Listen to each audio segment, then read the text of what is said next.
वेद हूँ आज्ञा केते वेद चारि नाई आज्ञा वेद त्रयी वेद हूँ तीन वेद त्रयी वेद हूँ तीन संस्कृत रे कहले वेद त्रयी ओडिया रे कला वेद जे थिला तीन खंड जगन्नाथ दास लिखिले आपण माने ठीक ही कहिसंती किंतु पाठ अछि कोठी कला वेद रे थिला तीन खंड ये योग्य देवता पितृ कांड योग्य देवता पितृ कांड योग्य देवता पितृ कांड वेद होछि आज्ञा तीन त्रयी ऋक् श्याम यजु तीनटा वेद सत्य रे वेद तीन त्रेतया रे वेद तीन द्वापर रे वेद तीन वेद जेतेले बोधगम्य हला नाही आज्ञा जनादृत हला नाही आज्ञा लोकाभिमुखी हला नाही बस भगवान बादरायण जहाँकर नाम थिला कृष्ण द्वैपायन जेतेले जन्म हेले आपणकर पराशरଙ୍କ औरसरु आज्ञा कैवर्त कन्या गर्भ संभूत ये पिला आज्ञा आज्ञा जन्म समय ताको माँ ता गोटे बाली दीपरे जन्म कला एवं जन्म समय वर्ण थिला कला कला वर्ण कला थिला बोली ताको ना रखा गला आद्य नाम कृष्ण कृष्ण ये बाली दीपरे जन्म हेले बोली आज्ञा से पिला ना हला कृष्ण द्वैपायन कृष्ण द्वैपायन रु व्यास से केते बेले हेले ना तीन खंड वेद थिला आज्ञा यज्ञ उद्देश्य रे देवता मानक उद्देश्य रे पितृलोक उद्देश्य रे ऋक् श्याम यजु बापा ये चारि किए कला केमिति हला ना तीन जन बलिष्ठ शिष्यों को से डाकिले से तीन शिष्य किए कौ वेदर दायित्व कौ शिष्य नेले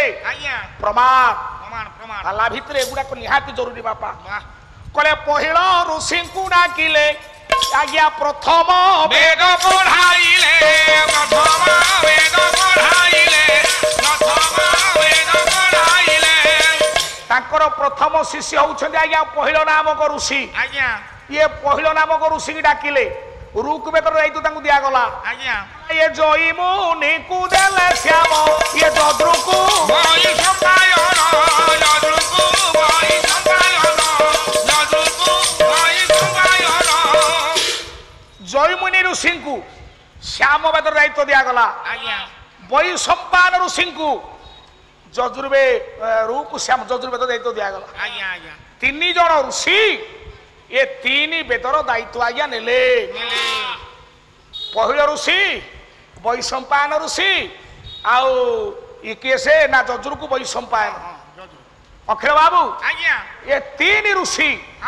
तीन वेदर दायित्व आज्ञा नेले भगवान कृष्ण द्वैपायन को तत्वावधान रे आज्ञा तापरे तापरे ए द्वापर जुगरे सृष्टि है आपनकर अथर्व वेद द्वापर जुगरे अथर्व वेद सृष्टि है ना आज्ञा आज्ञा तेणु वेद को विभागीकरण करथिले बोली ताको ना तापरे हेला व्यास व्यास शब्दर अर्थ होची विभागीकरण करिबा तेणु वेद को विभागीकरण कले बोली ताको ना हला व्यास व्यास व्यास तेणु एठी भगवान व्यास आसी पहुंचिले आज्ञा व्यास कहले सुन एमिति आपण को कन्या द्रौपदी भाई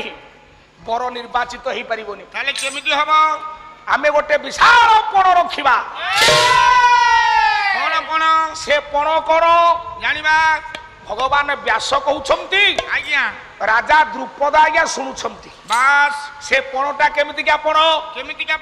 अखिल बाबू आज्ञा लिखिबे के जानिछु के लिखिबे ओडिसार जने प्रसिद्ध पाला गायक से पाला गायक के जानकर नाम होची बांकदास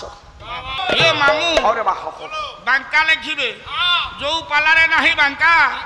से पाला से दिन पड़िबो फांका ए पॉकेट को न आसीबो टंका बांका पाला रे बेसे ताकर 18 माने जमी शेष आज्ञा बांका का विषय तोर बहुत दखल गभीर ज्ञान अरे अखिल सारे अरे बांकदास संग ऊपर एते कथा जानिछु आ काहे 50 सुना छेडा हो से पाला रे बेस कथा आज्ञा बांकदास एमिति जने पाला आज्ञा से एमिति बा पाला गाइले पैतृक संपत्ति 18 माने पाइथिले आज्ञा 18 माने पैतृक संपत्ति सब बिकिदेले बिकिदेले आपण चिंता करंतु ए बांका केमितिया पाला गायक सारे टिके रहिले कहे दी जो बांकदास गोलबाई रे निवास 18 माने टी शेष हां तो भजन पढु पढु आज्ञा तो लागी एइने टिके पूर्व कहले एमिति पाला बोलिले बांकादास हां 18 माने जमी बिकिले हां आ भलो पाला बोलले भलो रोजगार करले जमी क्या बिकिले अखिल बाबू सारे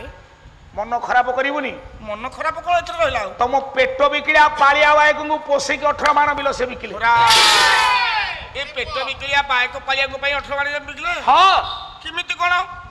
अरे आजी भजन पालिया पहुंचबो कोन करिया सारे घरे खाइबा को नै खाली बायक पहुंचला आज्ञा कोन करिया झियो बाहागर आज्ञा ए 10 गुंठू 20 गुंठू 15 गुंठू बिकी बिकी बिकी 18 माने जमी बिकिले पैतृक संपत्ति आज्ञा बांका धन्यवाद कलास ए बायक पालिया पई 18 माने जमी त्याग कर दलो सारे आम लागि आपण केते बिकिलेनी आपण तो कहले पेट बिकिलिया पालिया बायक बोली ए पेट बिकिलिया पालिया बायक लागि आपण केते बिकिलेनी तमे तो सरकारी चाकरी कला हलिया दरमा पाउछ तुम पे कोन बिकिबी तमे क्या बिकिबो तमे प्लॉट ऊपर प्लॉट किनिबो ए बस इठा प्लॉट किनिलेनी नरसिंहपुर रे बस बस सही बांका लिखिले आपण मानकर की सुंदर छंद देखे बांका छंद नथिले कोन पाला ही परिबो नहीं नहीं कला पवित्र पवित्र पुराण भारत हे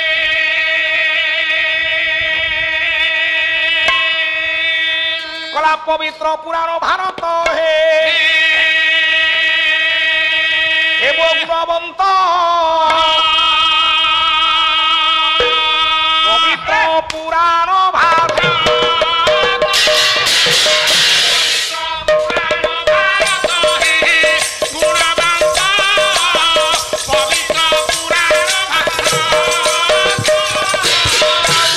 श्रवणे जानवी स्थान होई थाए बराबत होई थाए बराबत पवित्र पुराण भारत हे गुणवंत हे मोर गुणीग्राही विवेक महोदय आज्ञा गोलबाई बांका कहिले हां कले श्रवणे जानवी स्थान होई थाए बराबत महाभारत कथा आपण माने थरुटिए श्रुति पटरे सुनिले आज्ञा जानवी कहले आज्ञा गंगा गंगा गंगारे स्नान कले आपण जेतिकी पुण्य आज्ञा पाई थान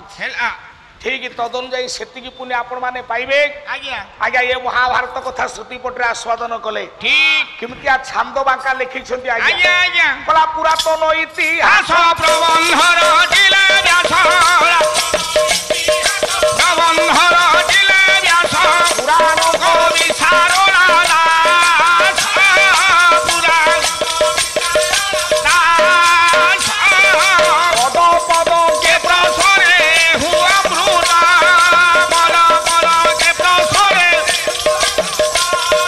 श्रोता कुंभमुनि सुत बता बनु वैव सत पवित्र पुराण भारत हे